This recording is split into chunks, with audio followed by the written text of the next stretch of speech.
എല്ലാവർക്കും സുഖമാണെന്ന് വിശ്വസിക്കുന്നു. ഞാൻ പ്രദീപ് മുഖത്തല.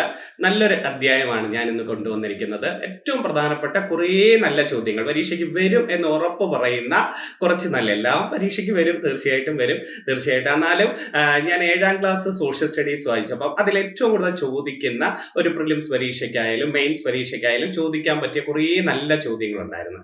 അതുമായി ബന്ധപ്പെട്ട കുറച്ച് കാര്യങ്ങളാണ് ഇന്ന് ഞാൻ 7ാം ക്ലാസ് സ്കൂൾ ടെസ്റ്റിലെ ഓരോ ചാപ്റ്റർ ബേസ് വെച്ചിലെ പ്രധാന പോയിന്റുകൾ എല്ലാം കൂടെ വാരി വലിച്ച് തരാൻ പറ്റത്തില്ല, പക്ഷെ ഉറപ്പായിട്ട് വരും എന്ന് പ്രതീക്ഷിക്കുന്ന പ്രിലിംസ് നിങ്ങളുടെ ഓരോ ക്വസ്റ്റ്യൻ കാണുമ്പോഴും അറിയാം. 7ാം ക്ലാസ് സ്കൂൾ ടെസ്റ്റ് ഒരു മാറ്റവും ഇല്ല, ഒന്നും വെളിയിൽ നിന്ന് തന്നില്ല. പക്ഷെ ഞാൻ അഡീഷണൽ ആയിട്ട് എന്തെങ്കിലുമൊക്കെ പറയുക, അതൊക്കെ ചെവിയിലേക്ക് കേട്ടുകൊണ്ട് ഇരിക്കുക.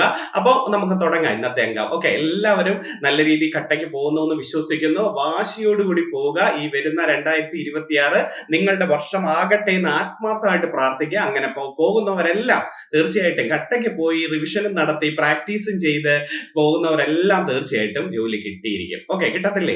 അല്ലാതെ പകുതിക്ക് വെച്ച് കളയുന്നവരും മനസ്സ് മടിച്ചിരിക്കുന്നവരും പരീക്ഷ അടുക്കട്ടെ എന്ന് പറഞ്ഞിരിക്കുന്നവരൊക്കെ അവസാനം പണി വാളത്തതേ ഉള്ളൂ. അപ്പൊ അവരോടൊക്കെ എനിക്കെടുത്ത് പറയാം, മുന്നോട്ടുള്ള യാത്രകൾ നിങ്ങളെ മാത്രമേ ഉള്ളൂ, വേറെ ആരുമില്ല. ആ യാത്രയിൽ നല്ല വാശിയോടുകൂടി പോകേണ്ടതും നിങ്ങൾ. എവിടെങ്കിലും വെച്ച് വീണ് പോയിട്ടുണ്ടെങ്കിൽ തനിയെ അങ്ങ് എണീച്ചു. കാരണം എന്താ, ഇപ്പൊ ഒത്തിരി പരീക്ഷയുണ്ട്. ഈ 26ലെ പരീക്ഷകൾ നേടിയെടുത്തിട്ടേ പിന്മാറാവും. ഓക്കെ, നമുക്കൊന്നായി സെറ്റ് ആകാം. ഒന്നാമത്തെ ചോദ്യത്തിലേക്ക് കേൾക്കാം, കൂടുതൽ കത്തി അടിച്ചു പോകുന്നില്ല. ഒന്നാമത്തെ ചോദ്യത്തിലേക്കാം. 7ാം ക്ലാസ് ചോദ്യ പേപ്പറിൽ ആദ്യം കണ്ടത് ലോകത്തിലെ ഏറ്റവും വലിയ സമുദ്രം. ആ ചാപ്റ്ററിൽ ഒത്തിരി നല്ല ചോദ്യങ്ങൾ ഉണ്ടായിരുന്നു കേട്ടോ. ലോകത്തിലെ ഏറ്റവും വലിയ സമുദ്രവും ഏറ്റവും ചെറിയ സമുദ്രവും നമുക്കറിയാം. ഏതൊക്കെയാണ് ലോകത്തിലെ ഏറ്റവും വലിയ സമുദ്രം?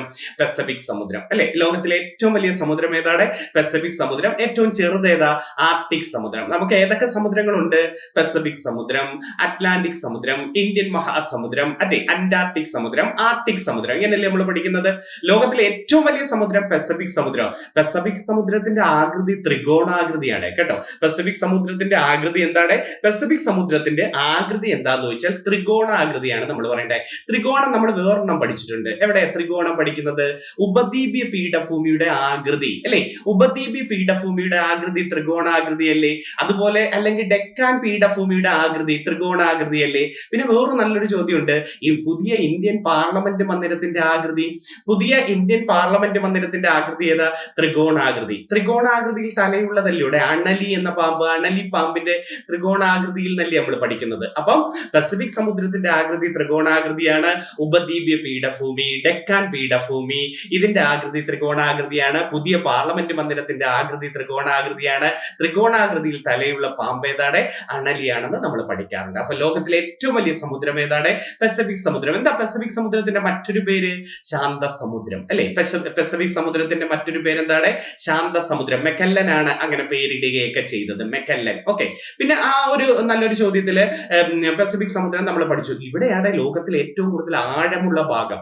ലോകത്തിലെ ഏറ്റവും ആഴമുള്ള ഭാഗമായ ചലഞ്ചർ ഗർത്തം എവിടെയാണെന്ന് ചോദിച്ചിട്ടില്ലേ? ലോകത്തിലെ ഏറ്റവും ആഴമുള്ള ഭാഗമായ ചലഞ്ചർ ഗർത്തവും പസഫിക് സമുദ്രത്തിലാണ്. അപ്പൊ ഏറ്റവും ചെറിയ സമുദ്രം ഏതാണ്? ആർട്ടിക് സമുദ്രം. ഏറ്റവും ഒരു രാജ്യത്തിന്റെ പേരിൽ അറിയപ്പെടുന്ന സമുദ്രം നമ്മുടെ ഇന്ത്യൻ മഹാസമുദ്രമാണ്. ഒരു രാജ്യത്തിന്റെ പേരിൽ അറിയപ്പെടുന്നത് അല്ലെ? അവിടെ നല്ലൊരു ചോദ്യം. അതുപോലെ പരീക്ഷയ്ക്ക് ചോദിക്കുന്ന ഒരു നല്ലൊരു ചോദ്യം ഉണ്ട്. ഏതാണെന്നറിയാമോ? ടൈറ്റാനിക് ദുരന്തം നടന്നത് ഏത് സമുദ്രത്തിലാണെന്ന് ചോദിച്ചിട്ടുണ്ട്. 1912 പ്രസിദ്ധമായ ടൈറ്റാനിക് ദുരന്തം അത് അറ്റ്ലാന്റിക് സമുദ്രത്തിലാണ്, പസഫിക് സമുദ്രത്തിലല്ല, അറ്റ്ലാന്റിക് സമുദ്രത്തിലാണ്. അപ്പൊ ടൈറ്റാനിക് ദുരന്തം നടന്ന വർഷം എന്താണ്? 1912. അത് അറ്റ്ലാന്റിക് സമുദ്രത്തിലാണ് കേട്ടോ. എസ് ആകൃതിയിലുള്ള സമുദ്രമാണ് അറ്റ്ലാന്റിക് സമുദ്രം. എസ് ആകൃതിയിലുള്ള സമുദ്രം ഏതാണ്? അറ്റ്ലാന്റിക് സമുദ്രം. ബർമൂഡ ട്രയാങ്കിൾ ഒക്കെ സ്ഥിതി ചെയ്യുന്നത് അറ്റ്ലാന്റിക് സമുദ്രത്തിലാണ്. ബർമൂഡ ട്രയാങ്കിൾ, ടൈറ്റാനിക് ദുരന്തം നടന്നതൊക്കെ അറ്റ്ലാന്റിക് സമുദ്രത്തിലാണ്. അപ്പം ഏതായിരുന്നത്? ത്രികോണാകൃതിയിലുള്ള സമുദ്രം ഏതാ? ത്രികോണാകൃതിയിലുള്ള സമുദ്രം പസഫിക് സമുദ്രം. എസ് ആകൃതിയിലുള്ള സമുദ്രം ഏതാണ്? അറ്റ്ലാന്റിക് സമുദ്രം. അടുത്ത ഡി ആകൃതിയിലുള്ള സമുദ്രം ഏതാണെന്ന് അറിയാമോടെ? അത് ആർട്ടിക് സമുദ്രം. ഏറ്റവും ചെറിയ സമുദ്രമായ ആർട്ടിക് സമുദ്രം. അപ്പൊ സമുദ്രങ്ങളുടെ ഏകദേശ ചോദ്യങ്ങളെല്ലാം ആയി. അപ്പം ലോകത്തിലെ ഏറ്റവും വലിയ സമുദ്രം പസഫിക് സമുദ്രം. പസഫിക് സമുദ്രത്തിന്റെ മറ്റൊരു പേര് ശാന്ത സമുദ്രം എന്നാണ്. ഏറ്റവും ചെറിയ സമുദ്രം ആർട്ടിക് സമുദ്രം. ആർട്ടിക് സമുദ്രം ഡി ആകൃതിയിലുള്ള സമുദ്രം എന്ന് വിളിക്കുന്നു. പസഫിക് സമുദ്രം ത്രികോണാകൃതിയിലാണെങ്കിൽ എസ് ആകൃതിയിൽ ആരാണ്? അറ്റ്ലാന്റിക് സമുദ്രം. എന്നാൽ ടൈറ്റാനിക് ദുരന്തം നടന്നത് 1912 ടൈറ്റാനിക് ദുരന്തം ഏത് സമുദ്രത്തിലാണ്? അറ്റ്ലാന്റിക് സമുദ്രത്തിൽ. ബർമൂഡ ട്രയാങ്കിളിലും ഏതിലാണ്? അറ്റ്ലാന്റിക് സമുദ്രത്തിലാണ്. ഓക്കെ, ഇനി രണ്ടാമത്തെ പോയിന്റ്. ഓക്കെ, ലോകത്തിലെ ഏറ്റവും വലിയ വൻകര, ഇത് പോർഷൻ ആണെങ്കിൽ പോർഷന് വരുന്നില്ലെങ്കിൽ ആ നിങ്ങളുടെ സ്കൂൾ ടെസ്റ്റ് കിടക്കുന്നത് കൊണ്ടാണ് ഇതങ്ങ് എഴുതി പോകുന്നത്. ഇനി അങ്ങോട്ട് അടുത്തൊക്കെ നല്ല ചോദ്യങ്ങളാ. ലോകത്തിലെ ഏറ്റവും വലിയ വൻകരയും ഏറ്റവും ജനസംഖ്യ കൂടിയ വൻകരയും നമ്മുടെ ഏഷ്യയുടെ ഏറ്റവും വലിയ വൻകരയും ജനസംഖ്യ കൂടാൻ കാരണം നമുക്കറിയാം. എന്താണ് ജനസംഖ്യ? ചൈനയും ഇന്ത്യയും ഒക്കെ നമ്മ ഏഷ്യയിലല്ലേ കിടക്കുന്നത്. അപ്പൊ ലോകത്തിലെ ഏറ്റവും ജനസംഖ്യ കൂടിയ വൻകരയും ലോകത്തിലെ ഏറ്റവും വലിയ വൻകരയും ഏഷ്യക്കാണ്. ഏറ്റവും കൂടുതൽ രാജ്യങ്ങളുള്ള ഭൂഖണ്ഡം അല്ലെങ്കിൽ വൻകര ആഫ്രിക്ക. കണ്ടോ? അപ്പൊ ഏറ്റവും വലുത് ഏഷ്യ, രണ്ടാം സ്ഥാനത്തെ ആഫ്രിക്ക വരാവും. പക്ഷെ രാജ്യങ്ങളുടെ കാര്യത്തിൽ ഒന്നാം സ്ഥാനത്ത് ആരാടെ? ആഫ്രിക്കയാണ് രാജ്യങ്ങളുടെ സ്ഥാനത്ത്. ഏറ്റവും നീളം കൂടിയ നദി അവിടെ അല്ലേ? എനിക്ക് ഈ ലോകത്തിലെ ഏറ്റവും നീളം കൂടിയ നദിയായ നൈൽ നദി ഒഴുകുന്നത് ആഫ്രിക്കയിലെ ഈജിപ്തിലല്ലേ അല്ലെ? നൈൽ നദിയുടെ ദാനം എന്ന് വിളിക്കുന്നത് തന്നെ ഈജിപ്തിനെ അല്ലേ നമ്മൾ വിളിക്കുന്നത്. അപ്പൊ ലോകത്തിലെ ഏറ്റവും നീളം കൂടിയ നദി ഏതാണ്? നൈൽ നദി ആഫ്രിക്കൻ വൻകരയില. ഏറ്റവും ചെറിയ വൻകര ഏതാണ്? ഓസ്ട്രേലിയ. ഏറ്റവും ചെറിയ വൻകര ഭൂഖണ്ഡ ദ്വീപ് അല്ലെ? ഭൂഖണ്ഡ ദ്വീപ് എന്നൊക്കെ പറയുന്നത് ഓസ്ട്രേലിയയാണ്. അപ്പൊ ലോകത്തിലെ ഏറ്റവും വലിയ വൻകര ഏഷ്യ. ഒളിമ്പിക്സ് വളയങ്ങൾ ഭൂഖണ്ഡങ്ങളെ ആശ്രയിച്ചാണ് അല്ലെ? ഒളിമ്പിക്സ് വളയങ്ങൾ ഒന്ന് പറയാം നമുക്ക്. ഏഷ്യയെ സൂചിപ്പിക്കുന്ന നിറം എന്താണ്? ഒളിമ്പിക്സ് വളയങ്ങൾ, ഒളിമ്പിക്സിന്റെ പതാകയിലെ വളയങ്ങളുണ്ടല്ലോ, ഒളിമ്പിക്സ് പതാകയിലെ വളയങ്ങള്, അതിൽ നമുക്ക് നോക്കാം. അതായത് ഒളിമ്പിക്സ് ഭൂപടം, ഒളിമ്പിക്സിന്റെ പതാകയുടെ നിറം വെള്ളയാണ്. ഈ വെള്ളയിൽ 5 നിറങ്ങളിലുള്ള വളയങ്ങളാണ് ഉള്ളത്. ഏതൊക്കെയാ പറയാം നമുക്ക്. ഏഷ്യയെ സൂചിപ്പിക്കുന്നത് മഞ്ഞയാണ്. ഏഷ്യ ഏതാണ്? ഏഷ്യയെ സൂചിപ്പിക്കുന്നത് മഞ്ഞ. യൂറോപ്പിനെ സൂചിപ്പിക്കുന്നത് ചുവപ്പ്. യൂറോപ്പിനെ സൂചിപ്പിക്കുന്നത് നീലയാണ്. യൂറോപ്പിനെ സൂചിപ്പിക്കുന്നത് ഏതാ? നീല. ആഫ്രിക്കയെ സൂചിപ്പിക്കുന്നത് കറുപ്പാണ്. ആഫ്രിക്കയെ സൂചിപ്പിക്കുന്നത് ഏതാണ്? കറുപ്പാണ്. അപ്പൊ ഏഷ്യ മഞ്ഞ, യൂറോപ്പ് നീല, ആഫ്രിക്ക കറുപ്പ്. അതുപോലെ അമേരിക്ക ഉണ്ടല്ലോ, 2 അമേരിക്കയും കൂടെ ചേർന്ന്, വടക്കേ അമേരിക്ക തെക്കേ അമേരിക്ക, ഇത് രണ്ടും കൂടെ ചേർന്ന് ചുവപ്പാണ്. വടക്കേ അമേരിക്കയും തെക്കേ അമേരിക്കയും പ്രതിനിധീകരിക്കുന്നത് ഏതാ? ചുവപ്പാണ്. അടുത്ത ഓസ്ട്രേലിയയെ പ്രതിനിധീകരിക്കുന്ന നിറം പച്ചയാണ്. ഓസ്ട്രേലിയ ഏതാണ്? പച്ചയാണ്. അപ്പൊ ഏഷ്യ മഞ്ഞ, യൂറോപ്പ് നീല, ആഫ്രിക്ക കറുപ്പ്, അമേരിക്ക ചുവപ്പ്, ഓസ്ട്രേലിയ പച്ച. ഓസ്ട്രേലിയ ഏതാണ്? പച്ച. അപ്പൊ ലോകത്തിലെ ഏറ്റവും ചെറിയ ഭൂഖണ്ഡം ഏതാണ്? ഏറ്റവും ചെറിയ ഭൂഖണ്ഡം അഥവാ വൻകര എന്ന് വിളിക്കുന്നത് ഓസ്ട്രേലിയയാണ്. നല്ലൊരു ക്വസ്റ്റ്യൻ ആയിരുന്നേ. അപ്പം അടുത്ത ചോദ്യത്തിലേക്ക് വരാം. അടുത്തത് ഇന്ത്യൻ ഉപഭൂഖണ്ഡം. ഇന്ത്യൻ ഉപഭൂഖണ്ഡം എന്ന് നിങ്ങൾ കേട്ടിട്ടില്ല ഇവിടെ? ആരൊക്കെ ചേരുന്നതാ ഇന്ത്യൻ ഉപഭൂഖണ്ഡം? ഇന്ത്യയുണ്ട്, പാകിസ്ഥാനുണ്ട്, ബംഗ്ലാദേശ് ഉണ്ട്, നേപ്പാൾ ഉണ്ട്, മാലിദ്വീപ് ഉണ്ട്, ഭൂട്ടാൻ ഉണ്ട്, ശ്രീലങ്കയുണ്ട്. ഇന്ത്യ, പാകിസ്ഥാൻ, ബംഗ്ലാദേശ്, നേപ്പാൾ, മാലിദ്വീപ്, ഭൂട്ടാൻ, ശ്രീലങ്ക, ഇത്രയും ചേരുന്നതാണ് ഇന്ത്യൻ ഉപഭൂഖണ്ഡം എന്ന് വിളിക്കുന്നത്. ഈ ഇന്ത്യൻ ഉപഭൂഖണ്ഡത്തിലെ ഏറ്റവും വലിയ രാജ്യം ഇന്ത്യയാണ്. ഏറ്റവും വലിയ രാജ്യം ഇന്ത്യയും ഏറ്റവും ചെറിയ രാജ്യം മാലിദ്വീപ് ആണ് കേട്ടോ. ഇന്ത്യൻ ഉപഭൂഖണ്ഡത്തിലെ ഏറ്റവും ചെറിയ രാജ്യം ഏതാണ്? ഭൂട്ടാൻ എഴുതി വെച്ച് കളയരുത്. ഏറ്റവും ചെറിയ രാജ്യം മാലിദ്വീപ്.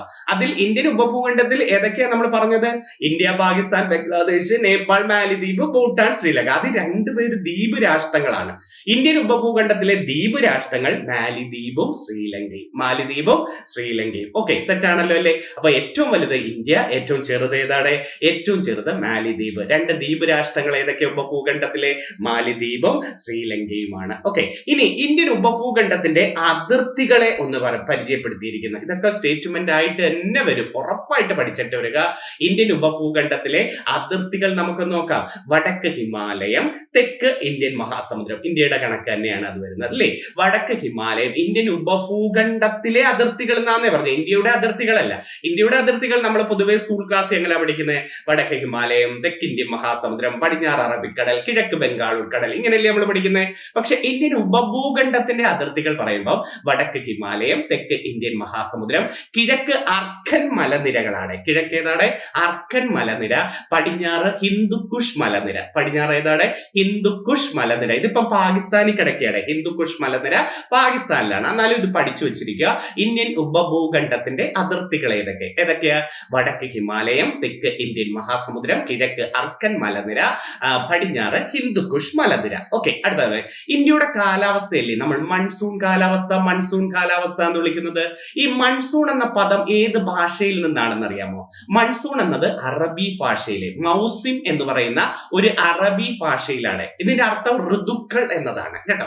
അപ്പൊ മൺസൂൺ എന്ന വാക്ക് ഏത് ഭാഷയിലാണ്? അറബി ഭാഷയിൽ നിന്നാണ് മൺസൂൺ ഉണ്ടായത്. ഇന്ത്യയുടെ കാലാവസ്ഥ ഏതാണ്?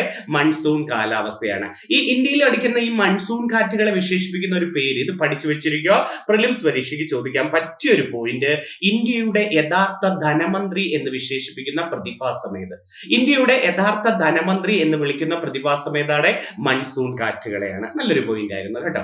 ഋതുഭേദങ്ങൾക്കനുസരിച്ച് ദിശ മാറുന്ന മൺസൂൺ കാറ്റുകളെ കുറിച്ച് പ്രതിപാദിക്കുന്ന കൃതികൾ രചിച്ച ഒരു അറബി സഞ്ചാരിയാണ് അൽ മസൂദി. അൽ മസൂദി ഋതുഭേദങ്ങൾക്കനുസരിച്ച് ദിശ മാറുന്ന മൺസൂൺ കാറ്റുകളെ കുറിച്ച് പ്രതിപാദിക്കുന്ന കൃതികൾ രചിച്ച അറബി സഞ്ചാരി ഏതാണ്?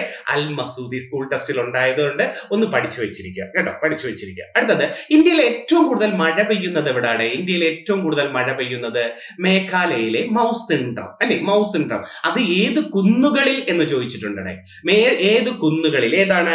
കാസി കുന്നുകൾ. തെറ്റിപ്പോരുതേ, കാസി കുന്നുകൾ. ഇന്ത്യയിൽ ഏറ്റവും കൂടുതൽ മഴ പെയ്യുന്ന സ്ഥലം മേഘാലയയിലെ മൗസിൻഡ്രമാണ്. മൗസിൻഡ്രം ഏത് കുന്നുകളിലാണ്? കാസി കാരോ കുന്നുകൾ എവിടാ? നമ്മൾ എപ്പോഴും പഠിക്കും അല്ലെ. കാസി കാരോ കുന്നുകൾ എവിടാണ്? കാസി ഗാരോ കുന്നുകൾ മേഘാലയ അല്ലെ, മേഘാലയയിലാണ് കാസി കാന്ന്. ലുഷായി കുന്നുകൾ എവിടാണ്? ലുഷായി കുന്നുകൾ, ഇതും പരീക്ഷയ്ക്ക് എപ്പോഴും ചോദിക്കുന്നതല്ലേ. മിസോറാം. ലുഷായി കുന്നുകൾ എവിടാണ്? മിസോറാം. കാസി ഗാരോ കുന്നുകൾ മേഘാലയ, ലുഷായി കുന്നുകൾ എവിടാണ്? മിസോറാം. അപ്പൊ ഇത് കാസി ഗാരോയിൽ രണ്ട് ഓപ്ഷനിൽ വരുമ്പോ കാസി എഴുതാവും കേട്ടോ. അപ്പൊ ഇന്ത്യയിൽ ഏറ്റവും കൂടുതൽ മഴ പെയ്യുന്നത് മേഘാലയയിലെ മൗസിൻഡ്രമാണ്. ഇത് ഏത് കുന്നുകളിലാണ്? കാസി കുന്നുകളിൽ. ഇന്ത്യയിൽ ഏറ്റവും കുറവ് മഴ ലഭിക്കുന്നത് ലഡാക്കിലെ ലേ എന്ന് പറയുന്നതാണ്. ഏറ്റവും ഉയരത്തിൽ സ്ഥിതി ചെയ്യുന്ന പട്ടണം ഏതെന്ന് ചോദിച്ചിട്ടില്ലേ? ഇന്ത്യയിലെ ഏറ്റവും ഉയരത്തിൽ സ്ഥിതി ചെയ്യുന്ന പട്ടണം ലഡാക്കിലെ ലേ ആണ്. അപ്പൊ അവിടെയാണ് ഏറ്റവും കുറവ് മഴ ലഭിക്കുന്ന സ്ഥലം. ലഡാക്കിലെ ലേ ആണ് നമ്മൾ പറയുന്നത്. എവിടെ പഠിച്ചിട്ടില്ലേ നമ്മള്? ലഡാക്കിലെ ലേ പഠിച്ചിട്ടില്ലേ? സിന്ധു നദി ഒഴുകുന്ന ഏക പട്ടണം ഏതെന്ന് ചോദിച്ചിട്ടില്ലേ? സിന്ധു നദി ഇന്ത്യയിൽ ഒഴുകുന്നത് ഏക പട്ടണം ഏതാ? ലഡാക്കിലെ ലേ ചുറ്റിയാണ് സിന്ധു നദി ഒഴുകുന്ന ഏക പട്ടണം. ഓക്കെ, അപ്പൊ ഏറ്റവും കുറവ് മഴ ലഭിക്കുന്നത് പഠിച്ചേ. കേരളത്തിലേക്ക് ചോദിച്ചാൽ ഏതൊക്കെ പറയാം? കേരളത്തിൽ ഏറ്റവും കുറവ് മഴ ലഭിക്കുന്നത് എവിടാ? ചിന്നാർ, ഇടുക്കിയിലെ ചിന്നാർ. കേരളത്തിൽ ഏറ്റവും കുറവ് മഴ ലഭിക്കുന്നത് എവിടാണ്? ഇടുക്കിയിലെ ചിന്നാറാണ്. ഏറ്റവും കൂടുതൽ മഴ ലഭിക്കുന്നത് എറണാകുളം നേര്യമംഗലമാണ്. ഏറ്റവും കൂടുതൽ മഴ ലഭിക്കുന്നത് എവിടാണ്? എറണാകുളം നേര്യമംഗലത്ത്. ജില്ല ചോദിച്ചാലോ? കേരളത്തിൽ ഏറ്റവും കൂടുതൽ മഴ ലഭിക്കുന്ന ജില്ല കോഴിക്കോടും മഴ കുറവുള്ള ജില്ല തിരുവനന്തപുരമാണ്. കേരളത്തിൽ ഏറ്റവും കൂടുതൽ മഴ ലഭിക്കുന്ന ജില്ല കോഴിക്കോടും മഴ കൂടുതലുള്ള ജില്ല കോഴിക്കോടും മഴ കുറവുള്ള ജില്ല ഏതാണ്? തിരുവനന്തപുരം. അപ്പൊ കേരളത്തിൽ ഏറ്റവും കുറവ് മഴ ലഭിക്കുന്ന സ്ഥലം ചോദിച്ചാൽ ഏതാ? ചിന്നാർ. കേരളത്തിന്റെ മഴനിഴൽ പ്രദേശമല്ലേ ഇവിടെ ചിന്നാർ. കേരളത്തിന്റെ മഴനിഴൽ പ്രദേശമെന്നും ചാമ്പൽ മലയെണ്ണാനെ കാണപ്പെടുന്നതും നക്ഷത്ര ആമകളെ കാണപ്പെടുന്നതൊക്കെ ചിന്നാറല്ലേ. ചിന്നാർ ഏത് ജില്ലയിലാ? ചിന്നാർ ഇടുക്കിയാണ് അല്ലെ. ചെന്തുരുണി കൊല്ലത്തും ചിന്നാറ് ഇടുക്കിയും ചിമ്മിനി തൃശ്ശൂരും ചുലനൂര് പാലക്കാടുമാണ് അല്ലെ. അപ്പൊ ചെന്തുരുണി കൊല്ലം, ചിന്നാർ ഇടുക്കി, ചിമ്മിനി തൃശ്ശൂര്, ചുലനൂർ എവിടെയാണ്? പാലക്കാടാണ്. ചുലനൂർ എവിടെയെന്ന് ചോദിച്ചിട്ടുണ്ട്. കേരളത്തിൽ ഏറ്റവും കുറവ് മഴ ലഭിക്കുന്നത് ചിന്നാർ, നമ്മൾ പഠിച്ചായിരുന്നു അല്ലെ. നേര്യമംഗലമാണ് കൂടുതലുള്ളത്. ഇന്ത്യയിൽ ഏറ്റവും വലിയ മഴക്കാലത്തിന് കാരണമായ കാറ്റാണ് തെക്ക് പടിഞ്ഞാറൻ മൺസൂൺ. ശരിയാണ്. ഇന്ത്യയിലായാലും കേരളത്തിലായാലും ഏറ്റവും കൂടുതൽ മഴ പെയ്യുന്നത് ഏതാണ്? മഴ ലഭിക്കുന്ന കാറ്റ് ഏതാ? തെക്ക് പടിഞ്ഞാറൻ മൺസൂൺ. പക്ഷേ വടക്ക് കിഴക്കൻ മൺസൂണിന്റെ കാലത്ത് ഏറ്റവും കൂടുതൽ മഴ ലഭിക്കുന്ന സ്ഥലം തമിഴ്നാടുകാരാണ്. വടക്ക് കിഴക്കൻ മൺസൂൺ കാലത്ത് ഏറ്റവും കൂടുതൽ മഴ ലഭിക്കുന്ന സംസ്ഥാനം ഏതാണ്? തമിഴ്നാടുകാരാണ്. എന്താ പ്രത്യേകത? കോറമാൻഡൽ തീരം അല്ലെ. കോറമാൻഡൽ തീരത്തല്ലേ വടക്ക് കിഴക്കൻ മൺസൂൺ കൂടുതലായിട്ട് വരുന്നത്. അപ്പൊ അത് തമിഴ്നാട് ഭാഗമാണല്ലോ. അപ്പൊ ഇന്ത്യയിലും കേരളത്തിലും ഏറ്റവും കൂടുതൽ മഴ പെയ്യിക്കുന്നത് ഏതാണ്? തെക്ക് പടിഞ്ഞാറൻ മൺസൂൺ. വടക്ക് കിഴക്കൻ മൺസൂണിൽ ഏറ്റവും കൂടുതൽ മഴ പെയ്യുന്നത് എവിടാണ്? അത് തമിഴ്നാട്ടിലാണ് അല്ലെ. തമിഴ്നാട്ടിലാണ്. ആ പ്രദേശം ചോദിച്ചാൽ ഏതാണ്? കോറമാൻഡൽ തീരമാണ് നമ്മൾ പറയേണ്ടത്. കേരളത്തിൽ തെക്ക് പടിഞ്ഞാറൻ മൺസൂണിന്റെ മറ്റു രണ്ട് പേരുകൾ ഏതൊക്കെയാ? കേരളത്തിലെ തെക്ക് പടിഞ്ഞാറൻ മൺസൂണിന് കാലവർഷം അല്ലെങ്കിൽ ഇടവപ്പാതി അല്ലെ. കാലവർഷം അല്ലെങ്കിൽ ഇടവപ്പാതി എന്നാണ് തെക്ക് പടിഞ്ഞാറൻ മൺസൂണിന്റെ മറ്റൊരു പേര്. പക്ഷെ വടക്ക് കിഴക്കൻ മൺസൂണിന് നമ്മൾ തുലാവർഷം എന്നാണ്. ഇടിയോടുകൂടിയ മഴ ഇവിടെ അല്ലേ പെയ്യുന്നത്? തുലാവർഷത്തിലല്ലേ നമുക്ക് ഇടിയോടുകൂടിയ മഴ പെയ്യുന്നത്. ഓക്കെ, അപ്പൊ കേരളത്തിൽ തെക്ക് പടിഞ്ഞാറൻ മൺസൂൺ കാലവർഷം അല്ലെങ്കിൽ ഇടവപ്പാതി.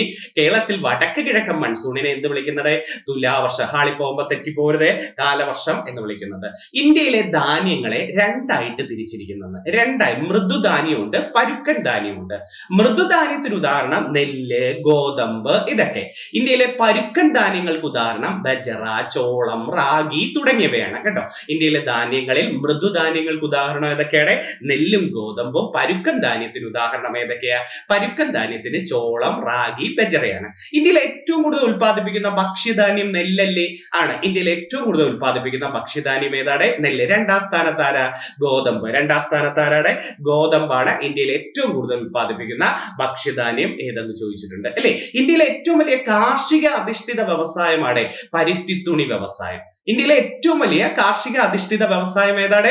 പരുത്തിത്തുണി വ്യവസായം. രണ്ടാമത്തെ വ്യവസായം പറയാമോ? ഇന്ത്യയിലെ ഏറ്റവും വലിയ കാർഷിക അധിഷ്ഠിത രണ്ടാമത്തെ വ്യവസായം അതാണ് പഞ്ചസാര വ്യവസായം. ഇന്ത്യയിലെ ഏറ്റവും വലിയ കാർഷിക അധിഷ്ഠിത വ്യവസായം ഏതാണ്? പരുത്തിത്തുണി വ്യവസായം. ഇന്ത്യയിലെ ഏറ്റവും പഴയ വ്യവസായം എന്ന് വിളിക്കുന്നതും പരുത്തിത്തുണി വ്യവസായത്തെ. ഇന്ത്യയിലെ ഏറ്റവും വലിയ രണ്ടാമത്തെ കാർഷിക അധിഷ്ഠിത വ്യവസായം ഏതെന്ന് ചോദിച്ചാൽ നിങ്ങൾ പറയേണ്ടത് ഏതാണ്? അത് പഞ്ചസാര വ്യവസായമാണ്. പരുത്തിയുടെ ജന്മദേശം ഇന്ത്യയാണ്.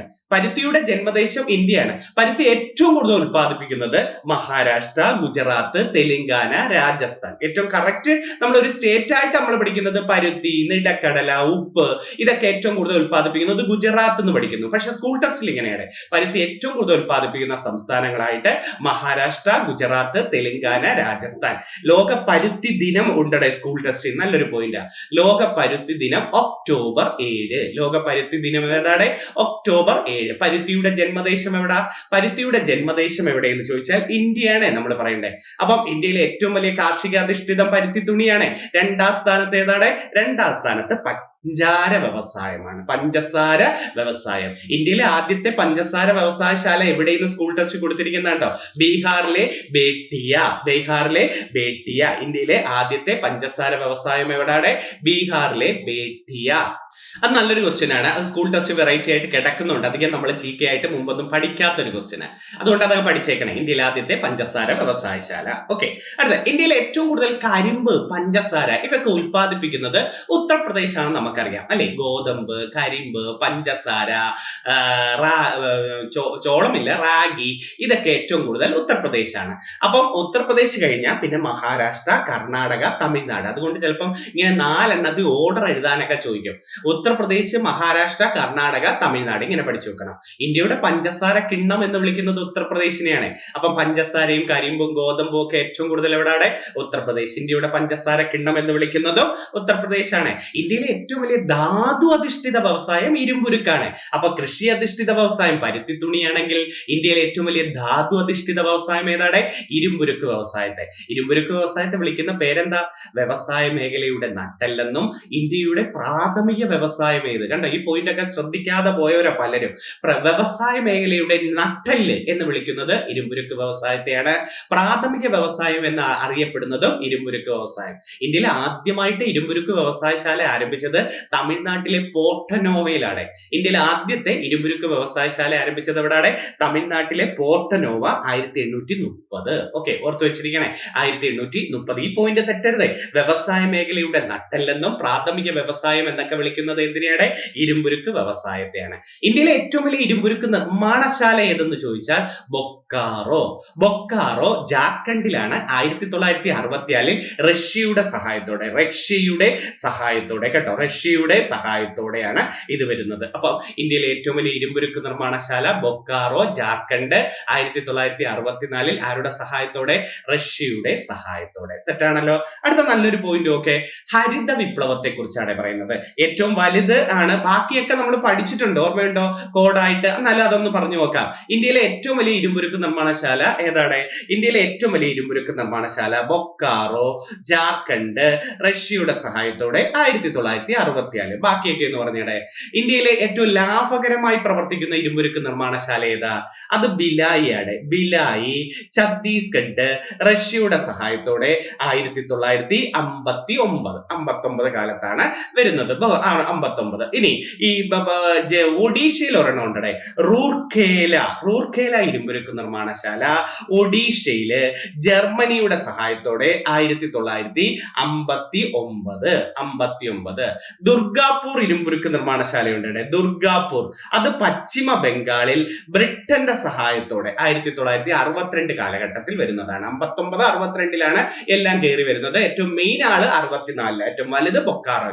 അപ്പം Bokaro Jharkhand, Russia; Bhilai Chhattisgarh, Russia; Rourkela Odisha, Germany; Durgapur പശ്ചിമ ബംഗാൾ, ബ്രിട്ടൻ. കേട്ടോ, ദക്ഷിണേന്ത്യയിലെ ഏറ്റവും വലിയ ഇരുമ്പുരുക്ക് നിർമ്മാണശാല ഏതാണെന്നറിയാമോ? ദക്ഷിണേന്ത്യയിലെ ഏറ്റവും വലിയ ഇരുമ്പുരുക്ക് നിർമ്മാണശാല Visvesvaraya Visvesvaraya iron and steel company കർണാടകയിലാണ്. Visvesvaraya iron and steel company കർണാടകയിലെ ഭദ്രാവതിക്കടുത്ത് കുദ്രുമുഖ്, ഭദ്രാവതി നദിയുടെ അടുത്ത് കുദ്രുമുഖ് എന്ന് പറയുന്ന സ്ഥലത്താണ്. അപ്പൊ ദക്ഷിണേന്ത്യയിലെ ഏറ്റവും വലിയ ഇരുമ്പുരുക്ക് നിർമ്മാണശാല ഏതാണ്?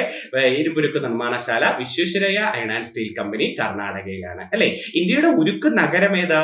ഇന്ത്യയുടെ ഉരുക്ക് നഗരം, ഇന്ത്യയുടെ പിറ്റ്സ്ബർഗ്, ഇന്ത്യയുടെ സ്റ്റീൽ സിറ്റി എന്നൊക്കെ അറിയപ്പെടുന്നത് ജംഷഡ്പൂരിനെയാണ്. ജംഷഡ്പൂരിലല്ലേ ടാറ്റ സ്വകാര്യ മേഖലയിലെ ഏറ്റവും വലിയ ഇരുമ്പുരുക്ക് നിർമ്മാണശാല ഏതെന്ന് വെച്ചിട്ടില്ലേ? സ്വകാര്യ മേഖലയിലെ ഏറ്റവും വലിയ ഇരുമ്പുരുക്ക് നിർമ്മാണശാല Tata iron and steel company, അത് ജംഷഡ്പൂരിലാണ്. ഓർത്ത് വെച്ചിരിക്കണേ. അടുത്ത ഹരിത വിപ്ലവത്തെ കുറിച്ച് ആ ചാപ്റ്ററിൽ ഇമ്പോർട്ടന്റ് കൊടുത്തിട്ടുണ്ട്. എല്ലാം നമുക്ക് അറിയാവുന്നതാ. ഹരിത വിപ്ലവത്തിന്റെ ഒന്നാം കാലഘട്ടത്തെ വിളിക്കുന്നത് 1960 പകുതി മുതൽ 70 പകുതി വരെയാണ്. ഹരിത വിപ്ലവത്തിന്റെ ഒന്നാം കാലഘട്ടം അറിയപ്പെടുന്നത് ഗോതമ്പ് വിപ്ലവം എന്നാണ്. ഹരിത വിപ്ലവത്തിലെ ഇന്ത്യയിലെ ഒന്നാം കാലഘട്ടം ഏതാണ്? 60 പകുതി മുതൽ 70 പകുതി വരെ. ഹരിത വിപ്ലവത്തിന്റെ ഒന്നാം കാലഘട്ടത്തെ വിളിക്കുന്നത് ഗോതമ്പ് വിപ്ലവം എന്നാണ്. ഹരിത വിപ്ലവത്തിന്റെ രണ്ടാം കാലഘട്ടം 70 പകുതി മുതൽ 80 പകുതി വരെയാണ്. അത് ഒരു പോയിന്റ് ആയിട്ട് അങ്ങ് പഠിച്ചു വെച്ചിരിക്കുക. അടുത്ത നല്ലൊരു ക്വസ്റ്റ്യൻ നോക്കേ. ഹരിത വിപ്ലവത്തിന്റെ ആദ്യ ഘട്ടത്തിൽ ഉൽപാദനം കൂടിയ ഭക്ഷ്യധാന്യം ഏതാണ്? ഉൽപാദനം കൂടിയ ഭക്ഷ്യധാന്യം ഗോതമ്പാണ് അല്ലെ. ഏറ്റവും കൂടുതൽ വിറ്റഴിഞ്ഞതോ അല്ലെങ്കിൽ വിറ്റഴിഞ്ഞ ഭക്ഷ്യധാന്യം ഗോതമ്പ്. ആദ്യഘട്ടത്തിൽ ഉൽപാദനം കൂടിയ നാണ്യവിള എന്ന് ചോദിച്ചാൽ കരിമ്പ് എഴുതാവേ. ഹരിത വിപ്ലവത്തിന്റെ ആദ്യഘട്ടത്തിൽ ഉൽപാദനം കൂടിയ ഭക്ഷ്യധാന്യം ഗോതമ്പാണെങ്കിൽ ഉൽപാദനം കൂടിയ നാണ്യവിള ഏതാണ്? കരിമ്പാണ് നമ്മൾ എഴുതേണ്ടത്. ഹരിത വിപ്ലവത്തിന്റെ പിതാവ് എന്ന് വിളിക്കുന്നത് അമേരിക്കക്കാരനായ നോർമൻ ബോർലോഗ് ആണ്. രാജ്യം പഠിച്ചു വെച്ചിരിക്കണേ, അമേരിക്കക്കാരനായ നോർമൻ ബോർലോഗ്. ഹരിത വിപ്ലവം എന്ന പദം കൊണ്ടുവന്ന ആള് വില്യം ഗൗഡ്. ഹരിത വിപ്ലവം എന്ന പദം കൊണ്ടുവന്നത് ആരാണ്? William Gaud. ഇന്ത്യൻ ഹരിത വിപ്ലവത്തിന്റെ പിതാവ് എം.എസ്. സ്വാമിനാഥൻ. ഇന്ത്യൻ ഹരിത വിപ്ലവത്തിന്റെ പിതാവ് ആരാണ്? എം.എസ്. സ്വാമിനാഥൻ. ഇന്ത്യൻ ഹരിത വിപ്ലവത്തിന്റെ നായകൻ എന്നറിയപ്പെടുന്നത് ഡോക്ടർ എൻ.ബി. സിംഗ് ആണ്. എൻ.ബി. സിംഗ് ആണ്. ഇന്ത്യയിൽ ഹരിത വിപ്ലവം ആരംഭിക്കുമ്പോൾ കേന്ദ്ര കൃഷി മന്ത്രി സി സുബ്രഹ്മണ്യം. അതും ചോദിക്കാൻ സാധ്യതയുണ്ട്. അപ്പൊ എന്തൊക്കെ പഠിച്ചു? ഹരിത വിപ്ലവത്തിന്റെ പിതാവ് അമേരിക്കക്കാരനായ നോർമൻ ബോർലോഗ് ആണ്. ഹരിത വിപ്ലവം എന്ന പദം കൊണ്ടുവന്നത് വില്യം ഗൗഡാണ്. ഇന്ത്യൻ ഹരിത വിപ്ലവത്തിന്റെ പിതാവ് എന്ന് വിളിക്കുന്നത് എം.എസ്. സ്വാമിനാഥനെയാണ്. ഇന്ത്യൻ ഹരിത വിപ്ലവത്തിന്റെ നായകൻ എന്ന് വിളിക്കുന്നത് എം.ബി. സിംഗ് ആണ്. ഇന്ത്യൻ ഹരിത വിപ്ലവം ആരംഭിക്കുമ്പോൾ കേന്ദ്ര കൃഷി മന്ത്രി ആരാണ്? സി സുബ്രഹ്മണ്യമാണ്. അത് നല്ലൊരു ക്വസ്റ്റ്യൻ ആണ്. ലോകത്ത് ഹരിത വിപ്ലവത്തിന്റെ കേന്ദ്രം മെക്സിക്കോയാണ്. ലോകത്ത് ഹരിത വിപ്ലവത്തിന്റെ കേന്ദ്രം എവിടെയാണ്? മെക്സിക്കോ. ഏഷ്യയിൽ ഹരിത വിപ്ലവത്തിന്റെ ഗേഹം എന്ന് വിളിക്കുന്നത് ഫിലിപ്പൈൻസ്. ഏഷ്യയിൽ ഹരിത വിപ്ലവത്തിന്റെ ഗേഹം ഏതാണ്? ഫിലിപ്പൈൻസ്. ഇന്ത്യയിൽ ഹരിത വിപ്ലവത്തിന്റെ കേന്ദ്രം പഞ്ചാബ് ആയിരുന്നു. അപ്പൊ ലോകത്ത് ഹരിത വിപ്ലവം മെക്സിക്കോ, ഏഷ്യയിൽ ഹരിത വിപ്ലവം ഫിലിപ്പൈൻസ്, ഇന്ത്യൻ ഹരിത വിപ്ലവത്തിന്റെ കേന്ദ്രം എവിടെയായിരുന്നത്? പഞ്ചാബാണ്. ഇനി അടുത്ത നല്ലൊരു പോയിന്റ് ഒക്കെ. കുടുംബശ്രീ പദ്ധതി ആദ്യമായി പരീക്ഷണാടിസ്ഥാനത്തിൽ നടപ്പിലാക്കിയത് ഏത് വർഷം? കണ്ടോ, കുടുംബശ്രീ ആദ്യമായി നടപ്പിലാക്കിയത് അല്ല, ഞാൻ വരി വായിച്ചോണം, ഇങ്ങനെ തന്നെ സ്കൂൾ ടെസ്റ്റ് കിടക്കുന്നത്. കുടുംബശ്രീ പദ്ധതി ആദ്യമായി പരീക്ഷണാടിസ്ഥാനത്തിൽ നടപ്പിലാക്കിയത് 1994 ആലപ്പുഴ മുനിസിപ്പാലിറ്റിയിലാണ്. അപ്പൊ കുടുംബശ്രീ ആദ്യമായി പരീക്ഷണാടിസ്ഥാനത്തിൽ നടപ്പിലാക്കിയത് എവിടെയാണ്? 94 ആലപ്പുഴ മുനിസിപ്പാലിറ്റിയിലാണ്. എന്നാ കുടുംബശ്രീ ഉദ്ഘാടനം ചെയ്തതെന്ന് ചോദിച്ചാൽ 1998 മെയ് 17 മലപ്പുറം കോട്ടേക്കുന്നില് ഇന്ത്യൻ പ്രധാനമന്ത്രിയായിരുന്ന AV വാജ്പേയി. അപ്പൊ കുടുംബശ്രീ ഉദ്ഘാടനം ചെയ്തത് എന്നാണ്? 1998 മെയ് 17 മലപ്പുറം കോട്ടേക്കുന്നിൽ ആരായിരുന്നത്? AV വാജ്പേയി ആണ്. കുടുംബശ്രീ ഉദ്ഘാടനം ചെയ്യുമ്പോൾ കേരളത്തിന്റെ മുഖ്യമന്ത്രി E.K. നയനാരായിരുന്നു. ആ സമയത്ത് തദ്ദേശ സ്വയംഭരണ വകുപ്പ് മന്ത്രി നമ്മുടെ പാലോളി മുഹമ്മദ് കുട്ടിയായിരുന്നു. കുടുംബശ്രീയുടെ ആപ്തവാക്യം സ്ത്രീകളിലൂടെ കുടുംബങ്ങളിലേക്കും കുടുംബങ്ങളിലൂടെ സമൂഹത്തിലേക്കും, സ്ത്രീകളിലൂടെ കുടുംബങ്ങളിലേക്കും കുടുംബങ്ങളിലൂടെ സമൂഹത്തിലേക്ക് എന്നതാണ് കുടുംബശ്രീയുടെ ആപ്തവാക്യം. കുടുംബശ്രീ ദിനം മെയ് 17 ആണ് കേട്ടോ. കുടുംബശ്രീ ദിനം എന്നാണ്? മെയ് 17 ആണ് കുടുംബശ്രീ ദിനം എന്ന് പറയുന്നത്. ഓർത്തു വെച്ചിരിക്കണേ. അപ്പം എന്നാണ് കുടുംബശ്രീ പരീക്ഷണാടിസ്ഥാനത്തിൽ തുടങ്ങിയത്? 94 ആലപ്പുഴയില്. എന്നാ ഉദ്ഘാടനം ചെയ്തത്? 1998 മെയ് 17 മലപ്പുറം കോട്ടേക്കുന്നിലാണ് ഉദ്ഘാടനം ചെയ്യുന്നത്. ആ സമയത്തെ കേരളത്തിലെ മുഖ്യമന്ത്രി E.K. നയനാരും തദ്ദേശ സ്വയംഭരണ വകുപ്പ് മന്ത്രി പാലോളി മുഹമ്മദ് കുട്ടിയും ആയിരുന്നു. ഓക്കെ, അത് നല്ലൊരു പോയിന്റ്. അടുത്തത് ഗ്രാമീണ തൊഴിലുറപ്പ് പദ്ധതി. അത് കഴിഞ്ഞ് കിടപ്പുണ്ട്. ദേശീയ ഗ്രാമീണ തൊഴിലുറപ്പ് പദ്ധതി വന്നത് 2006 ഫെബ്രുവരി 2 നിയമം 2005 വരുന്നുണ്ട്. തൊഴിലുറപ്പ് പദ്ധതിയായിട്ട് നിലവിൽ വരുന്നത് 2006 ഫെബ്രുവരി 2. 2. അതുകൊണ്ട് ഫെബ്രുവരി 2 ഏത് ദിനം? തൊഴിലുറപ്പ് ദിനം. നമ്മളൊരു തണ്ണീർത്തട ദിനം പഠിച്ചിട്ടില്ലേ? ഫെബ്രുവരി 2 ഏത് ദിനം? തണ്ണീർത്തട ദിനം. ഫെബ്രുവരി 4 ക്യാൻസർ ദിനം എന്നൊക്കെ പഠിച്ചിട്ടുണ്ട്. അപ്പൊ ഒരെണ്ണം ഇവിടെ അങ്ങ് പഠിച്ചോ. തൊഴിലുറപ്പ് ദിനം എന്നു ചോദിച്ചാലും ഫെബ്രുവരി 2 പറയേണ്ടത്. 10ാം പഞ്ചവത്സര പദ്ധതി സമയത്താണ് മൻമോഹൻ സിംഗ് ആണ് ഇത് ഉദ്ഘാടനം ചെയ്യുന്നത്. അപ്പൊ അത് ചോദിക്കാം. കേരളത്തിൽ ഇന്ത്യയിലെ തൊഴിലുറപ്പ് പദ്ധതി വന്നത് എത്രാം പഞ്ചവത്സര പദ്ധതിയിൽ? എത്രാണ്? 10ാം പഞ്ചവത്സര പദ്ധതിയിലാണ്. കേരള മോഡൽ വികസന പദ്ധതി എന്ന് വിളിക്കുന്നത് 10ാം പഞ്ചവത്സര പദ്ധതിയാണ്. കേരള മോഡൽ വികസന പദ്ധതി എന്ന് വിളിക്കുന്നത് എത്രാം പഞ്ചവത്സര പദ്ധതിയാണ്? 10ാം പഞ്ചവത്സര പദ്ധതിയാണ്. ഉദ്ഘാടനം ചെയ്തത് ആന്ധ്രാപ്രദേശിലെ ബെണ്ടിലപ്പള്ളിയിലാണ്. അപ്പോൾ തൊഴിലുറപ്പ് പദ്ധതി ഉദ്ഘാടനം ചെയ്തത് ആന്ധ്രാപ്രദേശിലെ ബെണ്ടിലപ്പള്ളിയിൽ. 10ാം പഞ്ചവത്സര പദ്ധതി സമയത്ത് ആരാടെ ഉദ്ഘാടനം ചെയ്യുന്നത്? മൻമോഹൻ സിംഗ്. എന്നാണ്? 2006 ഫെബ്രുവരി 2. അതുകൊണ്ട് തൊഴിലുറപ്പ് ദിനം എന്നാണ് ഫെബ്രുവരി 2 നമ്മൾ പറയേണ്ടത്. കേരളത്തിൽ ആദ്യമായിട്ട് തൊഴിലുറപ്പ് പദ്ധതി വന്നത് 2 ജില്ലകളിലാണ്, വയനാടും പാലക്കാടും. കേരളത്തിൽ ആദ്യമായിട്ട് തൊഴിലുറപ്പ് പദ്ധതി വന്നത് വയനാടും പാലക്കാടും. എല്ലാ ജില്ലകളിലും വ്യാപിച്ചത് 2008 ഏപ്രിൽ 1 ഇന്ത്യയിലെ എല്ലാ ജില്ലകളിലും വ്യാപിച്ചു. മഹാത്മാഗാന്ധിയുടെ പേര് നിർദ്ദേശിച്ചത് 2009 ഒക്ടോബർ 2 ഇത് മഹാത്മാഗാന്ധി തൊഴിലുറപ്പ് പദ്ധതി എന്നറിയപ്പെട്ടത്. പുതിയ പേരെന്താ നോക്കേ? തൊഴിലുറപ്പ് പദ്ധതിയുടെ പുതിയ പേര് BVG റാംജി എന്ന് നമ്മൾ പഠിച്ചിട്ടില്ലേ?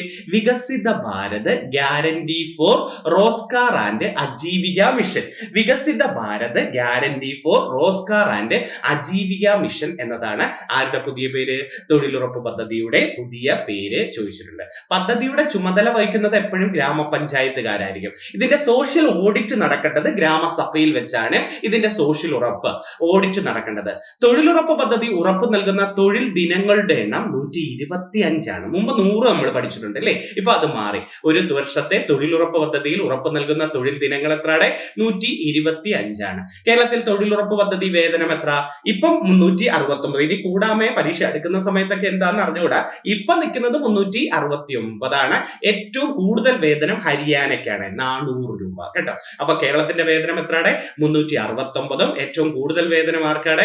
ഹരിയാനയ്ക്ക് 400 രൂപയാണ്. ഇനി ധരാതലീയ ഭൂപടങ്ങൾ എന്ന് പറയുന്ന ഒരു ചാപ്റ്ററിൽ ഒരു പ്രധാനപ്പെട്ട ഒരു പോയിന്റ് ആണ്. ധരാതലീയ ഭൂപടങ്ങളിൽ എന്തൊക്കെയാണ്? കൃഷിയിടങ്ങളെ സൂചിപ്പിക്കുന്ന ഭൂപടത്തിൽ നിറമെന്ത്? ഏറ്റവും കൂടുതൽ ചോദിക്കുന്നത് ആ കൃഷിയിടം. അതുകൊണ്ടാണ് ഞാൻ ആദ്യമേ അത് തന്നെ എഴുതിയത്. കൃഷിയിടങ്ങളെ സൂചിപ്പിക്കുന്നത് മഞ്ഞ. കൃഷിയിടം ഏതാണ്? മഞ്ഞ നിറമാണ്. ജലാശയത്തിൽ ഭൂപടത്തെ സൂചിപ്പിക്കുന്നത് നീല. ജലാശയം നീല. സസ്യജാലം പച്ച. അത് രണ്ടും വേണമെങ്കിൽ നമുക്ക് ഗസ് ചെയ്യാം അല്ലെ? ജലാശയം നീല, സസ്യജാലം പച്ച. പാർപ്പിടം റോഡുകൾക്ക് ചുവപ്പാണ്. പാർപ്പിടങ്ങൾക്ക് റോഡുകൾക്കും ഏതാണ്? ചുവപ്പ്. പാറക്കൂട്ടം, മണൽക്കൂനകൾ, കുന്നുകൾ, കോണ്ടൂർ രേഖകൾ. അത് സ്കൂൾ ടെസ്റ്റിൽ ഇല്ല, എന്നാലും ഒന്ന് പഠിച്ചേക്ക. കോണ്ടൂർ രേഖകൾ ഇതൊക്കെ തവിട്ട് നിറമാണ്. ഇതൊക്കെ ഏതാണ്? തവിട്ട് നിറമാണ്. തീവണ്ടിപ്പാതകൾ, അക്ഷാംശ രേഖ, രേഖാംശ രേഖ, ടെലഫോൺ ലൈൻ ഇതിനൊക്കെ കറുപ്പ് നിറമാണ്. അപ്പൊ കൃഷിയിടത്തെ മഞ്ഞ, ജലാശയത്തെ നീല, സസ്യജാലങ്ങൾക്ക് പച്ച. പാർപ്പിടവും റോഡും തിരിഞ്ഞു പോരുത്, ചുവപ്പാണ്. പാർപ്പിടവും റോഡും ഏതാണ്? ചുവപ്പ്. പാറക്കൂട്ടം, മണൽക്കൂനകൾ, കുന്നുകൾ, കോണ്ടൂർ രേഖകൾ ഇത് തവിട്ടാണ്.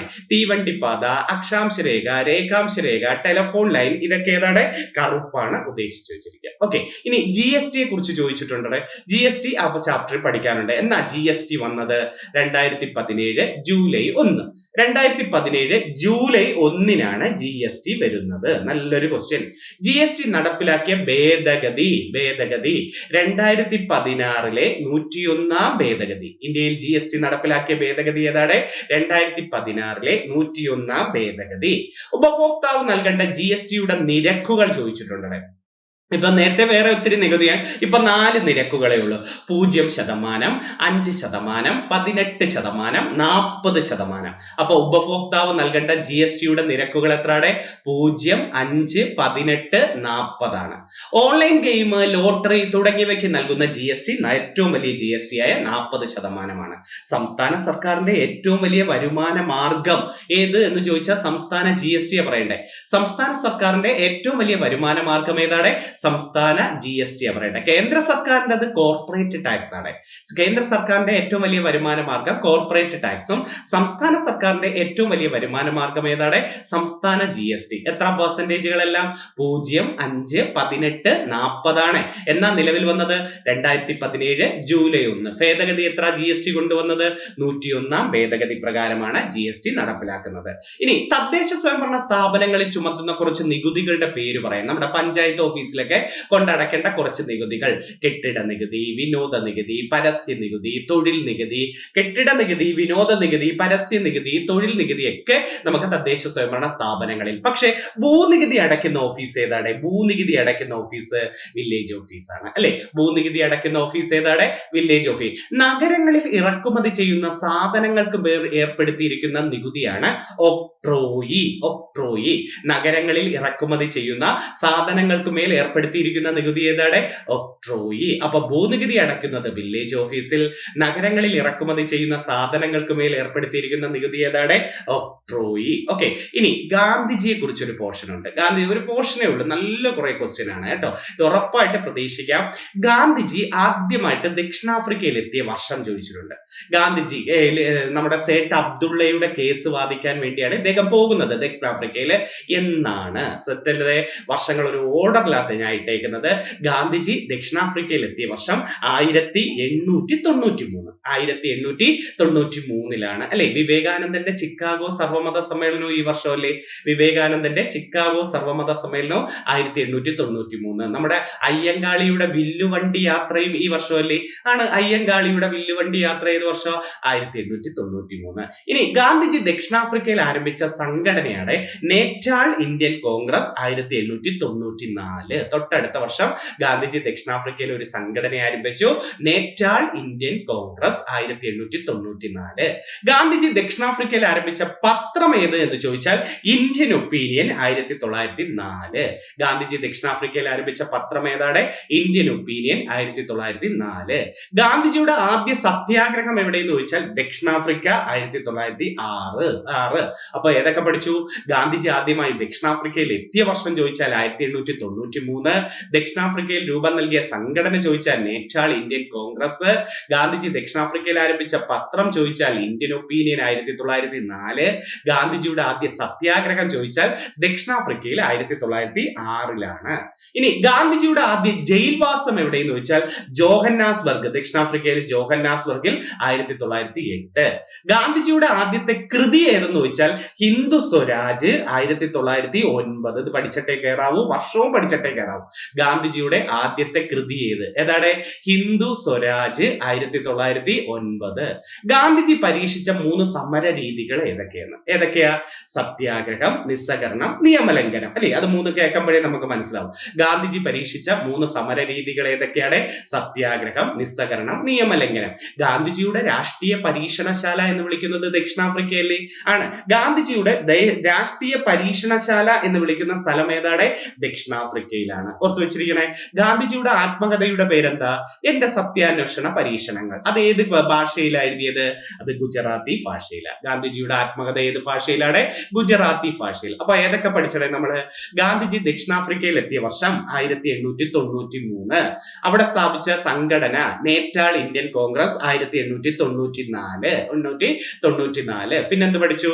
ഗാന്ധിജി ഇറക്കിയ ആദ്യത്തെ പത്രം ഇന്ത്യൻ ഒപ്പീനിയൻ 1904.